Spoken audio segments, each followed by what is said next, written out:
Wait. So Kennedy, what? No, keep going, keep going. All right. So what's your topic for college? Like, where do you plan on going? I want to go to Harvard. I feel like I can get in though. Like You know how hard it is to get into that school. What's your SAT score? 1,000. What's your GPA? It's like a 1 point. 1 point? Yeah. Do you know the student average? Nigga, shut your. Whoa. Okay, God. bro. Yes, I picked this spot, guys. Yeah, but it's a spot we all know. We all know about the spot. I said I know a spot, and I brought us here. Here we go. All right, so if you couldn't tell, my name is Karl. And my name's Kennedy. All right, and today, recently, especially with Common Ad opening, we've been seeing a lot of students stressing about the schools they're going to go to and whether or not they're going to get in. Like, I have a couple of friends that are just worrying about if they're actually going to get in because their SAT scores are not too high, their GPAs average, like 3.5 or something, and schools like Harvard are around 4.0, 1,600. Like, it's just like real unrealistic for them to get in, especially with money as well. Yeah, but I feel like people, like, do you guys actually want to go to these schools, or do you guys just like want the name of the school? The name is enjoyable, but will it be enjoyable for the next 4 years? Yeah, like you get bragging rights, but that's like, it. where That's about it. I just feel like people are overthinking it. I don't know. It's just like stressing. I feel like just because our whole grade is just stressed out about the name, especially on TikTok, like for Black students, like Howard University is like the #1 school, but in terms of like staff and the school itself, it's not the #1 school. Yeah. When you look it up on like Safari, it will say Howard #1, and they think like, oh yeah, that's the school, Yeah. like Kamala Harris. But in reality, egotistical, you know? if you ask students about it, a lot of them, especially on TikTok, actually said they've been talking really bad about Howard because not only is it expensive, they have unrealistic expectations, and it gets real hard on the students. All right, guys. Editor Karl here. Just making sure I fact check myself. As you can see, there's a lot of people, not on TikTok specifically, but they're saying Harvard isn't really that. Like, they're saying Harvard isn't the dreamland people think it is. And yeah, I mean, you could just read through here, but like, I wasn't trying to make it seem like I was just yapping. See, got a lot of people Howard about it. Like, here's the thing. It's not like it's that bad of a school. Like, it's really good. Like, there's a lot of opportunities, a lot of networking you get from Howard. But I'm just saying, some people need to really look deeper before going with what they had thought was their dream, you know, because you never know what's gonna happen. And I feel like that's just and like, why would I pay $80,000 for my toilet to be clogged and for my washing machine to not work? It's just a lot of bad stuff going on, especially in our generation of college, since aid for tuition's lower than ever, and giving us under $1,000 to go to school. Yeah, it gets really bad. Okay, we could do that, like putting like a lot of pressure on ourselves, like to do things like right now, now. Like I was thinking, like I see a lot of mothers, like how it's like, I'm still talking to you. Yeah, I know. Oh. Like, what? I was literally recording, like, bro. Like how people have a lot of like expectations for yourself. Like, why are you 18 and you're already ready to be a stay-at-home mom and you're a trad wife? Who are you hearing that from? I'm literally, bro. I'm not joking, bro. I'm literally not joking. I literally looked at. I was like, maybe I'm speaking. Like, maybe the trad wife aesthetic isn't all that. Like, you know Nara Smith, right? Yeah. Are you fucking lying? No. I know who it is. Okay, so I look up trad wife aesthetic. Why is it just a bunch of pictures of women baking in dresses and like having kids around their legs?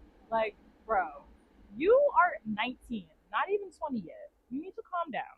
And I'm tired. I'm also tired of seeing these grandmas who are like 30 and 30, like 35 and stuff like that. Where are you seeing that from? I'm telling you, I'm seeing it all over TikTok, bro. So what would be your point to saying that? My point to saying that is chill.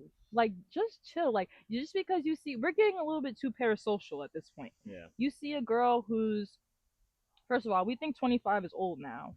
Secondly, you see a girl who, I don't even know how to explain it because we're just being so weird. Like, why are you looking up to a person who just, and I don't want to down like stay at home moms, but I feel like especially people on TikTok who are stay at home moms, I feel like they brag about being stay at home moms just to spite the one like the feminist movement going on. Like you can be a stay at home mom and just like be quiet about it. Like Yeah. no one's forcing you to go out and work, but when you're doing that, when you're trying to do like be conservative just to spite other women who choose not to cook for their man, like I feel like that's just like really like okay. It makes people in general want to just rush to having that type of lifestyle, and that may make them end up. I get what you're saying. Oh, but it might make them make rash decisions that will in turn ruin their youth. Like having a kid Right. early, you have no time to enjoy life. There goes Right. 18 years just taking care of the kid, and especially you have no job and your husband ends up leaving you. Right. Which they think that will never happen, Yeah. but oh, Especially now, just baby daddy. the point. The point is, for her example, you shouldn't be rushing your youth. Like you have time to enjoy it. Even in high You school. don't need to have 5 cars and a Bugatti and a luxury condo at 21. If there's a will, there's a way, and I feel like you can take time with how you proceed with your life. You have a lot of time, even though we basically have none in the grand scheme of things. You have a lot of time to do what you need to do, And especially if also, you have the distance for it. it also like destroys your authenticity when you're just like following trends the rest of your life. Like, what does that even look like? You're gonna look back on your life and just realize you just followed like a TikTok trend or a TikTok influencers who told you that you're unemployed just because you don't have a job at like 16. Like I promise you, you're okay. You're okay. And Like when that type of image runs out, you look at yourself and you don't know how you should proceed because you're just lost. a lot of lost kids in our generation, Yeah. huh?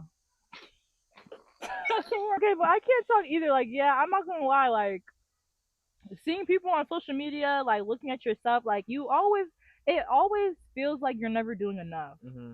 Like, it doesn't matter how many sports you play, how many A's you get. I feel like there's always someone who you feel like is doing like a little bit better than you, and it kind of makes yourself look. You kind of look in the mirror and think like, damn, like what are you doing? Yeah. You don't have to follow other people. Like you don't have to follow the trend of moving fast pace with high school, taking all these AP classes. Do what you need to do. You don't have to do. You don't have to do like 10 AP classes by the time you're in your junior year just because you see other people doing it. Like go at Yeah, your own and pace. half of those people who take, I'm trying to realize like a lot of people who like in those classes and like did all that stuff, they didn't really like I'm not gonna trash them or anything, but like they didn't really go to like the top colleges either. Like I Yeah. feel like people who are pretty chill in high school, like academic wise, they went to really good schools, and I was like, oh, maybe you don't need to do too much to just get in college. I feel like colleges are looking for a lot of different shit, a lot of different aspects of things. Yeah, and back to what we were talking about earlier, the stats that you like so desperately try to strive for, like the 1600 SAT, the 10 AP classes with 5 scores all around. There's gonna be so many people like that applying for college alongside you, and the only thing I feel like it's gonna make the difference is who you are as a person. It's not the stats. It's honestly the college essay.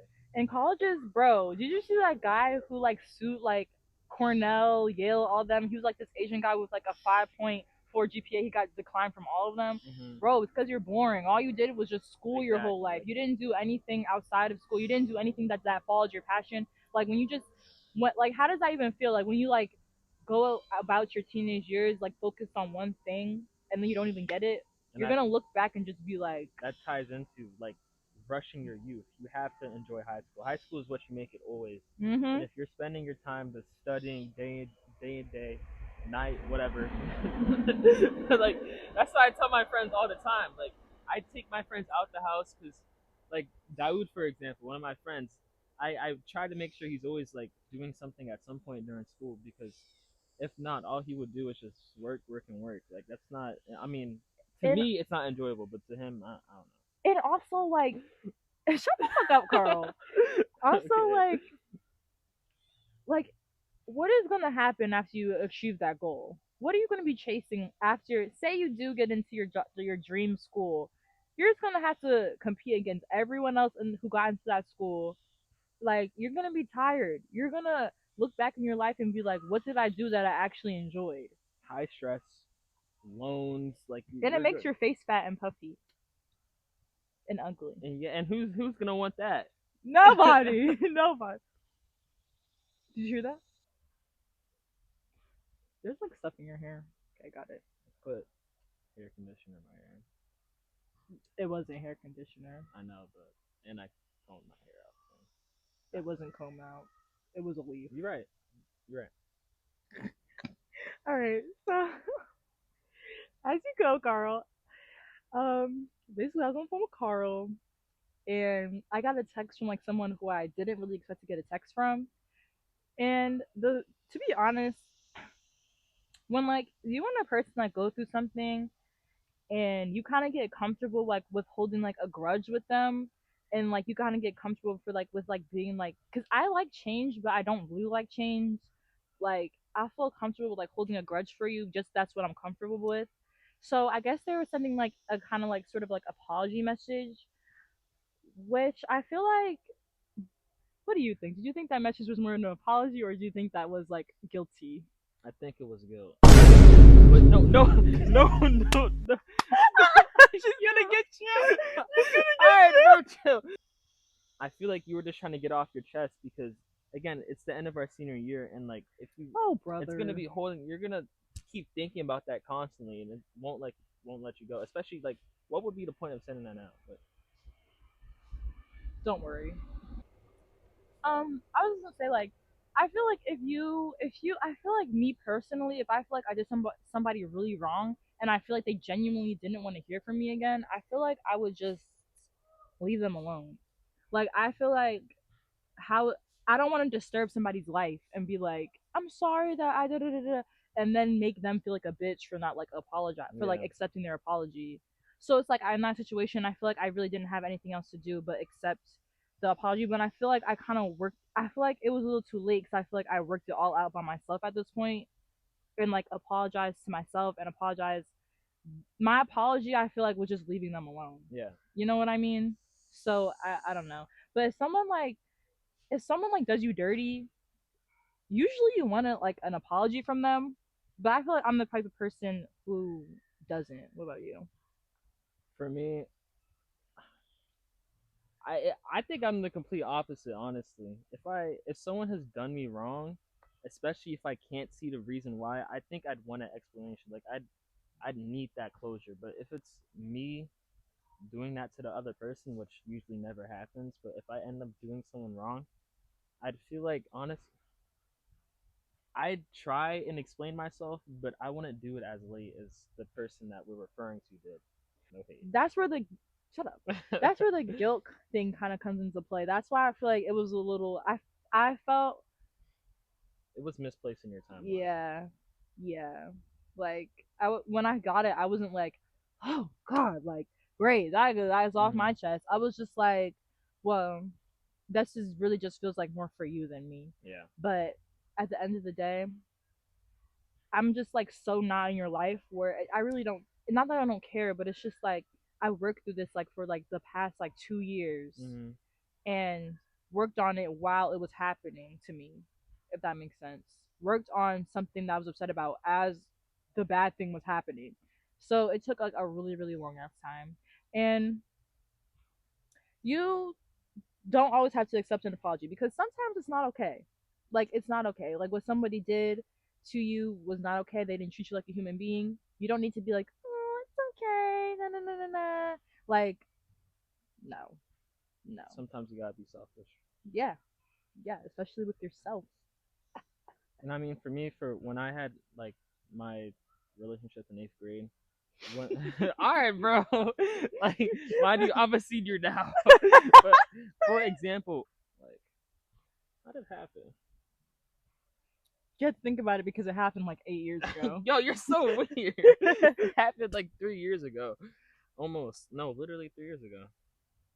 I feel like what I'm basically trying to say is closure isn't always a two-man job. Yeah. You can have closure with yourself, and you really don't need the other person who did anything to you to come forward. I feel like it's kind of embarrassing when people like go up to, are trying to like keep communicating with you, being like, I need closure, I need closure, I need closure. But what you're doing is just you're just making more baggage. You really don't. That's what it has into like. You really don't need anyone but yourself. Once you have closure with yourself, what anyone else is doing really won't matter. You know what I mean? Especially if you're like actually you're still talking to them and you're like asking why would you do this? Sometimes Like, there's no why. yeah, Sometimes they're just an asshole who just. And that's why when people like try to explain why they did wrong to someone else or why they did wrong to me, I just be like, yeah, at the end of the day, yeah, but you, I feel like you don't even know yourself well enough to know why you did that at this point. Like, do you even know why you did that? No. You're gonna make excuses to why you did it? Yeah. hello aura, bro. What would you have to say about FOMO? Well, you do you have FOMO? Because you don't be going to parties or anything. Uh, I guess all right. Sometimes I look at my friends who are partying outside, drinking alcohol, all that like doing weed and stuff, and then sometimes I'm like, oh, maybe I wish I had that life, but at the end of the day, if well for me it's different because I have a goal in mind that I'm really passionate about, and But that means that they don't have a goal that they're passionate about. that's not what I'm saying. It's just that my goal prevents me from doing what they usually do, and it's more like of a discipline thing for me. Yeah. But then you also said before, you're contradicting I said yourself. what? What did I say? You were like, you need to enjoy high school and you need to get out there and go But here's the outside. thing. All right, how would you define enjoying high school? There's a worm. What? You're a sissy. Put your freaking knees Yo, down. okay, bro. Whatever. Go ahead. Examples for me back when I first came to this district. I had friends, but I didn't have that much. And every time you would have a friend group, every time they would go out, I would just be left out of it because my parents were strict. And I felt like in that time, the only thing you can really do is learn to just enjoy your own company and just learn to like love being by yourself. Like me, That's sad from though. it doesn't have to be sad. But like, imagine like you're 12 years old and you're just like, I just have to enjoy my own company. Well, okay. I mean, you have to. Yeah. There's other issues that could prevent you from being outside, and from that, you just have to learn to just like able to do stuff that you enjoy by yourself. Friendships became really weird and hard. Like even like when I'm with my friends now, for one, I don't like being touched or hugged by anyone, not even my mom. Like I really like am so like ugh. So when I see friends who are always like hugging and touching each other and like being really affectionate, I'm like, I don't know. Like I don't know. Like you wish you could enjoy Yeah, like that I type wish I of could just like affection. let my shoulders back and be like, oh my god, yes, like, but I feel like every single time I put my love or trust into someone, friendship, relationship, even family members, I feel like every time, especially with family members and people I love, I feel like they do like if they do, I gotta stop like get out that mindset where it's like they do one bad thing, and I'm like just ready to cut you off, like, cause it's like it's so personal to me, cause it's like in my mindset I'm like you're my family, you're my friend, why would you ever be inconsiderate Yeah. to the person you love? But Hmm. it's more of a thing like when someone does me wrong, I'm like how do I like how do I say it's okay and then just go back to being the way I was before? You don't have to do that though. You don't have to say it's okay. Like for me, I kept saying it was okay, and it just kept getting worse and worse. You have to be able to stand your ground. Yeah, but what if I want to be friends with them again? You can still be friends with them. You just have to let them know that what they did was messed up, and if they do it again, then that's that. They probably will do it again. Well, then maybe they're not right to be your friend.